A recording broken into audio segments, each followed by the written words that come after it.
संगम नगरी इलाहाबाद, साल 1962, तारीख 10 अगस्त। फिरोज अहमद के घर बेटा पैदा होता है। घर में खुशी का माहौल। बेटे का नाम अतीक। परिवार का पेट पालने के लिए फिरोज तांगा चलाते हैं। बेटा अतीक घर के पास स्कूल में जाने लगता है। पढ़ाई से कम ताल्लुक रखने वाला अतीक 10वीं में फेल होता है। फिर शुरू होता है अतीक अहमद की जिंदगी का एक और नया चैप्टर। जल्द शोहरत कमाने के चक्कर में अतीक अहमद अपने इलाके में ही बदमाशों के संपर्क में आ गया और जल्द अमीर बनने के लिए अतीक ने लूट, अपहरण और रंगदारी जैसे वारदातों को अंजाम दिया। चांद बाबा ये नाम 90 के दशक में इलाहाबाद के तमाम गलियों में खौफ और आतंक का पर्यायवाची बन गया था। इस नाम से पुलिस प्रशासन से लेकर राजनेता हर कोई परेशान था। इसी बात का फायदा अतीक अहमद ने उठाया। पुलिस महकमे के साथ बातचीत बढ़ी, संबंध अच्छे बने, साठ गांठ तगड़ी हुई तो देखते ही देखते कुछ ही सालों के अंदर अतीक अहमद इलाहाबाद शहर में वो चांद बाबा से भी बड़ा खतरनाक नाम बन गया। साल 1986 में उसके तमाम करतूतों के चलते अतीक अहमद को पुलिस ने गिरफ्तार कर लिया, लेकिन फिर अतीक ने अपनी राजनीतिक पहुंच का फायदा उठाया। राजधानी दिल्ली से फोन गया और देखते ही देखते अतीक अहमद जेल से बाहर आ गया। अतीक ने साल 1989 में राजनीति में कदम रखा। इलाहाबाद शहर पश्चिमी सीट से विधानसभा चुनाव लड़ने का ऐलान कर दिया। यहाँ उसका सीधा मुकाबला चांद बाबा से था।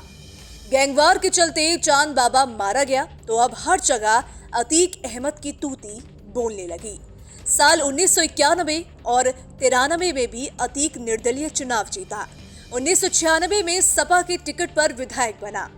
फिर साल 1999 में अपना दल के टिकट पर प्रतापगढ़ से चुनाव लड़ा और हार गया। 2002 में अपनी पुरानी इलाहाबाद पश्चिमी सीट से 5वीं बार विधायक बना।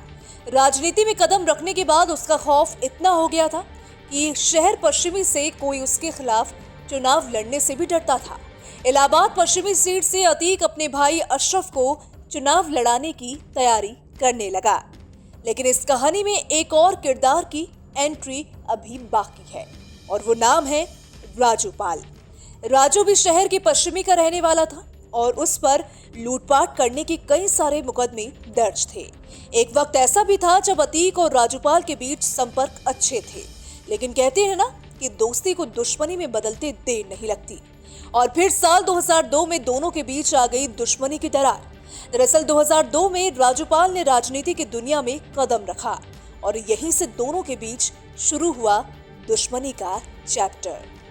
2004 में जब अतीक अहमद फूलपुर से सांसद बन गया तो इलाहाबाद शहर पश्चिमी सीट से उसके छोटे भाई अशरफ ने चुनाव लड़ा। अशरफ के खिलाफ बसपा ने राजूपाल को टिकट दे दिया। राजूपाल इस चुनाव में जीत गए। विधायक बनने के बाद ही राजूपाल ने पूजा पाल से शादी कर ली, लेकिन शादी के महज 10 दिन के बाद ही राजूपाल की हत्या कर दी गई। इस हत्याकांड में अतीक और अशरफ का नाम सामने आया, लेकिन कुछ नहीं हुआ। राजूपाल की हत्या मामले में उनके रिश्तेदार और दोस्त उमेश पाल मुख्य गवाह थे। उमेश ने लोअर कोर्ट से लेकर सुप्रीम कोर्ट तक में राजूपाल हत्याकांड की पैरवी की थी। इसी कारण अतीक गिरोह से उनकी खुलेआम दुश्मनी हो गई।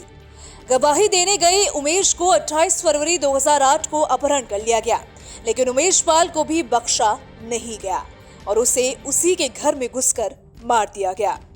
साल 2004 से चली आ रही इस दुश्मनी का अंत सभी ने देखा।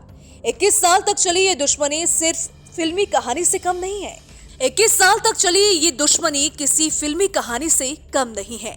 दोनों अलग किरदार और दोनों के रास्ते एक जुर्म की दुनिया, जिसका खात्मा गोलियों से हुआ।